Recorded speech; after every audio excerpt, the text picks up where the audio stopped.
Good morning 7th class. Good morning. आज मैं आपको व्याकरण का 24 चैप्टर जिसका नाम वाक्य है, वाक्य सेंटेंस, वो पढ़ाने जा रही हूँ। ठीक है, तो वाक्य क्या होता है देखते हैं। जब हम अपने मन की बात दूसरों को पहुंचाते हैं तो वाक्यों का सहारा लेते हैं। शब्दों के सार्थक मेल को वाक्य कहते हैं। ठीक है, जिस शब्द समूह से बोलने वाले का आश्रय स्पष्ट न हो वह वाक्य नहीं हो सकता है। शब्द समूह को शुद्ध वाक्य नहीं कहा जा सकता, लेकिन शब्दों के सार्थक समूह को वाक्य कहते हैं, वाक्य कहलाता है। जैसे राम एक अच्छा लड़का है, यह एक वाक्य है। ठीक है, अब आते हैं वाक्य के अंग। वाक्य के कितने अंग होते हैं? वाक्य के मुख्यतः 2 अंग होते हैं। नंबर 1 उद्देश्य और नंबर 2 विधेय। उद्देश्य में क्या होता है? उद्देश्य वाक्य में जिसके विषय में कुछ कहा जाए वह उद्देश्य कहलाता है। यानी मुख्य रूप से कर्ता ही वाक्य का उद्देश्य होता है। जैसे मेघना नृत्य कर रही है, तो मेघना कर्ता है और यही वाक्य का उद्देश्य है। ठीक है, अगला एक सेंटेंस और देखें। रवि खाना खा रहा है, तो रवि इस वाक्य में कर्ता है और यही वाक्य का उद्देश्य है। अब आते हैं विधेय। वाक्य में उद्देश्य या कर्ता के बारे में जो कुछ कहा जाए उसे विधेय कहते हैं। ठीक है, विधेय मतलब क्रिया में आते हैं। जैसे रवि खाना खा रहा है, तो रवि उद्देश्य हो गया और जो बच गया खाना खा रहा है वो विधेय हो गया। मेघना नृत्य कर रही है, मेघना उद्देश्य है और नृत्य कर रही है, यह विधेय है। ठीक है, तो सेंटेंस होते हैं, सेंटेंस में जो कर्ता होता है वो उद्देश्य होता है और जो क्रिया होती है वो विधेय होती है। तो उद्देश्य का विस्तार। उद्देश्य एक शब्द का भी हो सकता है और अधिक का भी है। कर्ता के साथ जो उसकी विशेषण होते हैं और क्रिया विशेषण होते हैं वो सब भी उद्देश्य में ही आते हैं। जैसे क्रिकेट टीम के सदस्यों ने अंकित को अपना कप्तान चुना। वैसे तो अंकित है, मगर क्रिकेट टीम के सदस्यों ने, ये सब जो है उद्देश्य ही है। ठीक है, इसी तरह विधेय का विस्तार होता है। विधेय में क्रियापद प्रमुख होता है और अन्य पद, कर्म, क्रिया विशेषण, पूरक आदि विधेय के विस्तारक होते हैं। ये सब मिलाकर भी विधेय होता है। जैसे माँ ने कल बच्चों को हलवा खिलाया, तो खिलाया क्रिया है, मगर कल बच्चों को ये कर्म भी है और क्रिया का विस्तार भी है। ठीक है, तो ये सब मिलाकर विधेय होता है। केवल माँ ने, ये उद्देश्य है इसमें, और बाकी का सब विधेय होता है। ठीक है, क्रिया पर आधारित कर्म और कर्म की विशेषता बताने वाले विशेषण, क्रिया विशेषण और उनके पूरक आदि जो शब्द क्रिया का विस्तार करते हैं उन्हें विधेय का विस्तार कहते हैं। ठीक है, जो कर्ता का विस्तार करते हैं उन्हें उद्देश्य का विस्तार कहते हैं और जो क्रिया का विस्तार करते हैं उन्हें विधेय का विस्तार कहते हैं। ठीक है, अब हम आते हैं वाक्य के भेद। अभी वाक्य के अंग पढ़े, अब वाक्य के भेद। वाक्यों का वर्गीकरण के आधार पर 2 भागों में 2 भाग होते हैं। वाक्यों का वर्गीकरण दो किया जाता है। नंबर 1 अर्थ के आधार पर वाक्य के भेद और नंबर 2 रचना के आधार पर वाक्य के भेद। तो नंबर 1 पर आते हैं हम लोग। अर्थ के आधार पर वाक्य के भेद।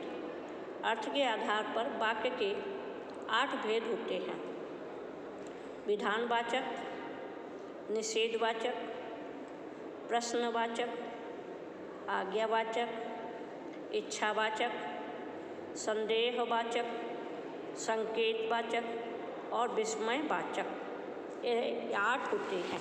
ठीक है। तो पहला होता है विधानवाचक वाक्य। इन वाक्यों में क्रिया के होने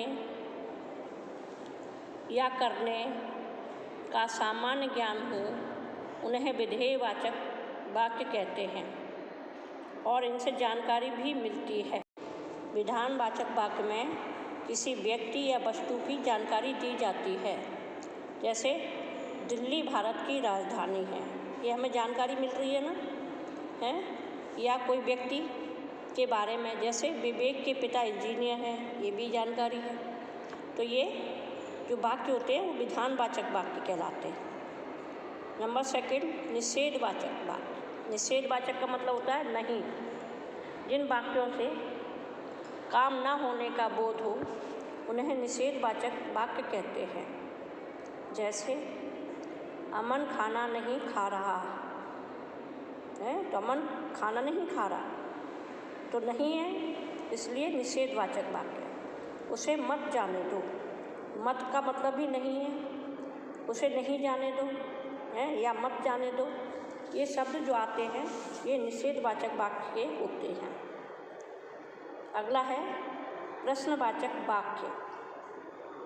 जिन वाक्यों से प्रश्न करने या पूछने का ज्ञान हो, उन्हें प्रश्नवाचक वाक्य कहते हैं। जैसे आप कहाँ जा रहे हैं, आप कहाँ जा रहे हैं, तो ये क्वेश्चन पूछा जा रहा है, प्रश्न किया जा रहा है और इसके पीछे प्रश्न चिन्ह लगता है। माँ उसे क्यों डांट रही हैं, माँ उसे क्यों डांट रही हैं, ये भी एक प्रश्न है। ठीक है। जिसमें प्रश्न पूछे जाते हैं वो प्रश्नवाचक वाक्य होते हैं। अगला नंबर है आज्ञावाचक वाक्य। जिन वाक्यों से आज्ञा, आदेश, अनुमति, अनुरोध या प्रार्थना का भाव प्रकट हो, उन्हें आज्ञावाचक वाक्य कहते हैं। ठीक है। आज्ञा दी जाती है, अनुमति ली जाती है या दी जाती है, आदेश दिया जाता है, ये सब आज्ञावाचक वाक्य के अंतर्गत आते हैं। अगला है इच्छावाचक वाक्य। जिन वाक्यों से बोलने वाले की इच्छा, कामना, आशा या आशीर्वाद का भाव प्रकट हो, उन्हें इच्छावाचक वाक्य कहते हैं। जैसे भगवान आपका भला करे, है ना, इच्छा है तुम सदा सुखी रहो, आशीर्वाद दे रहे हैं या कामना कर रहे हैं, तुम्हारी यात्रा मंगलमय हो। ये सब जो वाक्य आते हैं ये इच्छावाचक वाक्य के अंतर्गत आते हैं। अगला है संदेहवाचक वाक्य। संदेह मतलब संभावना प्रकट हो। जिन वाक्यों से क्रिया के होने में संदेह या संभावना प्रकट हो, उन्हें संदेहवाचक वाक्य कहते हैं। निश्चित नहीं है ना, अनिश्चितता की स्थिति है, इसलिए शायद इस वर्ष हम विदेश जाएं। शायद, निश्चित नहीं है कि जाएंगे या नहीं जाएंगे, शायद है कि हम विदेश जाएंगे। ठीक है। शायद आज बारिश हो, है ना, ये भी शायद है। तो ये संदेहवाचक वाक्य होते हैं। नेक्स्ट है संकेतवाचक वाक्य। इस वाक्य में क्रिया संकेत या इशारा करते हुए पाई जाती है, उन्हें संकेतवाचक वाक्य कहते हैं। क्रिया दूसरी क्रिया पर भी निर्भर होती है। जैसे तुम मेहनत करते तो पास हो जाते, करते तो पास हो जाते, है ना। यदि वर्षा अच्छी होती तो फसल अच्छी होती, तो इस तरह एक दूसरे पर निर्भर है ना। एक सेंटेंस दूसरे सेंटेंस पर निर्भर है, एक वाक्य दूसरे वाक्य पर आश्रित है, इसलिए यहाँ पर संकेतवाचक वाक्य है ना। एक क्रिया दूसरे पर आधारित है, इसलिए संकेतवाचक वाक्य कहलाता है। ठीक है, अब अगले पे जाते हैं। विस्मय आपका लास्ट 8वां है विस्मयवाचक वाक्य। जिन वाक्यों से विस्मय मतलब आश्चर्य, हर्ष, शोक, घृणा आदि मन के भाव प्रकट होते हैं, उन्हें विस्मयवाचक वाक्य कहते हैं। जैसे शाबाश, तुम पास हो गए, है ना, ये मन का भाव आ रहा है ना, खुशी हो रही है। हाय हाय मेरी तो हड्डी टूट गई, ये दुख हो रहा है, शोक प्रकट हो रहा है। ये छी छी कितनी गंदगी फैला रखी है, ये घृणा का भाव उत्पन्न हो रहा है। मन के जो भाव उत्पन्न होते हैं ये वो विस्मयवाचक वाक्य कहलाते हैं। ये आपने अभी वाक्य पढ़े, ये अर्थ के आधार पर वाक्य के भेद थे, यह 8 प्रकार के थे। अब अगला रचना के आधार पर वाक्य के भेद। रचना की दृष्टि से वाक्य के 3 भेद होते हैं। नंबर 1 सरल वाक्य, नंबर 2 संयुक्त वाक्य, नंबर 3 मिश्र वाक्य।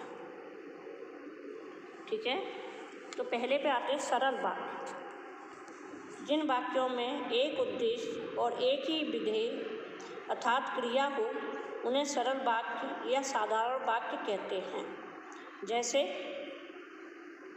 भारत एक अच्छा राज्य है, तो भारत उद्देश्य हो गया और शेष विधेय हो गया। ठीक है, साधारण वाक्य होते हैं, उन्हें सरल वाक्य कहते हैं। और भी बहुत सारे होते हैं, जैसे कि राम पढ़ाई में अच्छा है, तो राम उद्देश्य हो गया, बाकी का विधेय हो गया। सुहानी ने इस वर्ष परीक्षा में प्रथम स्थान प्राप्त किया। सुहानी ने, उसके बाद सारा विधेय हो गया। सुहानी उद्देश्य है और विधेय है।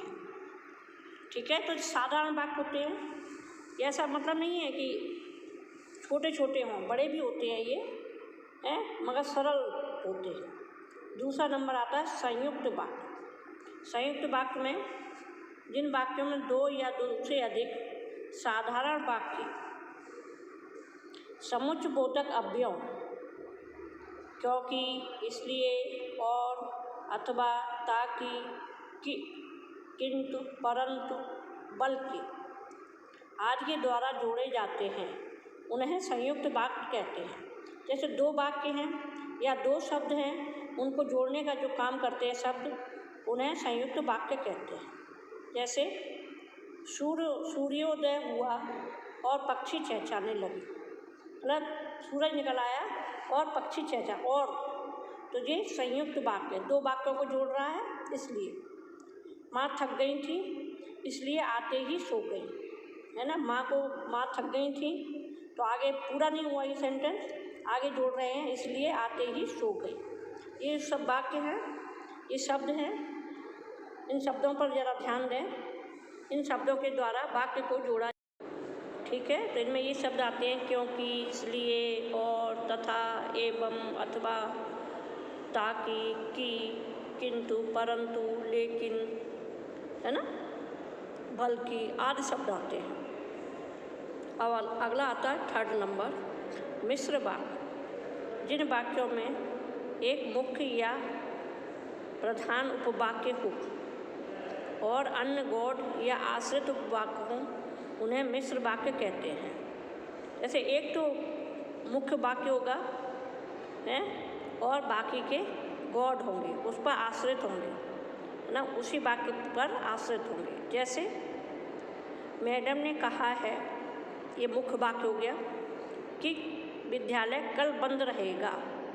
ठीक है, तो ये दूसरे मतलब बंद रहेगा, तो ये उस पर आश्रित है। मैडम ने कहा, मैडम ने पूरा नहीं कहा, जब पूरा कहा तब वो पूरा सेंटेंस एक उपवाक्य दूसरे उपवाक्यों पर आश्रित होता है। उस लड़की को बुलाओ जो वहाँ बैठी रो रही है। उस लड़की को बुलाओ, है ना, जो वहाँ बैठी रो रही है। तो दो हो गए मगर जो है, तो इसमें की, क्योंकि, जो कि आदि शब्दों का प्रयोग किया जाता है। अब हम आते हैं, ये आपने रचना के आधार पर भी पढ़ लिए। अब आते हैं अर्थ के आधार पर वाक्य परिवर्तन, है ना। अर्थ के आधार पर 8 भेद होते हैं, तो हम कैसे दूसरे वाक्यों में बदल सकते हैं, दूसरे वाक्यों में बदल सकते हैं। जैसे गोपाल पढ़ रहा था या पढ़ रहा है, तो ये विधानवाचक है। इसको हम निषेधात्मक में कैसे बदलेंगे? गोपाल पढ़ नहीं रहा था, ठीक है, तो नहीं लगा दिया तो क्या गोपाल पढ़ रहा था, क्या लगा दिया तो प्रश्नवाचक हो गया। गोपाल पढ़ो, ये आज्ञावाचक हो गया। गोपाल पढ़ता रहे, मतलब ऐसी इच्छा है, ये विस्मयवाचक वाक्य हो गया। शायद गोपाल पढ़ रहा हो तो ये संकेतवाचक होगा। यदि गोपाल पढ़ रहा होता तो उसे पाठ याद हो जाता, तो ये संकेतवाचक हो गया। वाह, गोपाल पढ़ रहा है, ये विस्मयवाचक हो गया, है ना। तो इस तरह के एक वाक्य को हम सभी वाक्यों में चेंज कर सकते हैं, बदल सकते हैं, परिवर्तन कर सकते हैं इनका। ऐसी रचना के आधार पर भी होता है ना। सरल वाक्य को मिश्र वाक्य में, संयुक्त वाक्य में हम बदल सकते हैं। जैसे एक सरल वाक्य है, मैंने एक बूढ़े आदमी को पेड़ के नीचे बैठे देखा। ये एक सरल साधारण वाक्य है। अब इसको हम मिश्र वाक्य में, मैंने पेड़ के नीचे एक आदमी को बैठे देखा जो बहुत बूढ़ा था, तो जो आ गया, है ना। हमने कहा था जो कि क्योंकि आदि आते हैं, तो ये मिश्र वाक्य हो गया। अब संयुक्त वाक्य में कैसे बताएंगे? मैंने एक बूढ़ा आदमी देखा और वह पेड़ के नीचे बैठा था, है ना। ये दो वाक्यों को जोड़ दिया। मैंने एक बूढ़ा आदमी देखा और वह पेड़ के नीचे बैठा था, है ना। इस तरह के जो शब्द आते हैं, एक और बता रही हूँ आपको। रमा खाना खाकर सो गई, ये सरल वाक्य है। जब रमा ने खाना खा लिया तो वह सो गई, ये मिश्र वाक्य हो गया। रमा ने खाना खाया और सो गई, ये संयुक्त वाक्य हो गया, ठीक है। तो ये चैप्टर आपने पढ़ा, इसमें हमने देखा कि क्या, है ना, वाक्य क्या होता है? सार्थक शब्दों का व्यवस्थित समूह वाक्य कहलाता है। वाक्य के 2 अंग होते हैं, उद्देश्य और विधेय हैं। वर्गीकरण के आधार पर वाक्य के 2 भेद होते हैं, रचना के आधार पर और अर्थ के आधार पर। अर्थ के आधार पर 8 भेद होते हैं और रचना के आधार पर 3 भेद होते हैं। एक वाक्य को हम अनेक वाक्यों में बदल सकते हैं, जैसे 8 में बदल सकते हैं। अर्थ के आधार पर 8 भेद होते हैं, तो एक वाक्य को हम 8 वाक्यों में बदल सकते हैं। इसी तरह रचना के आधार पर 3 वाक्य होते हैं, 3 भेद होते हैं, तो एक वाक्य को हम 3 वाक्यों में बदल सकते हैं। ये हमने आज इसमें सीखा, ठीक है। आपका चैप्टर खत्म हो गया। Thank you, good bye.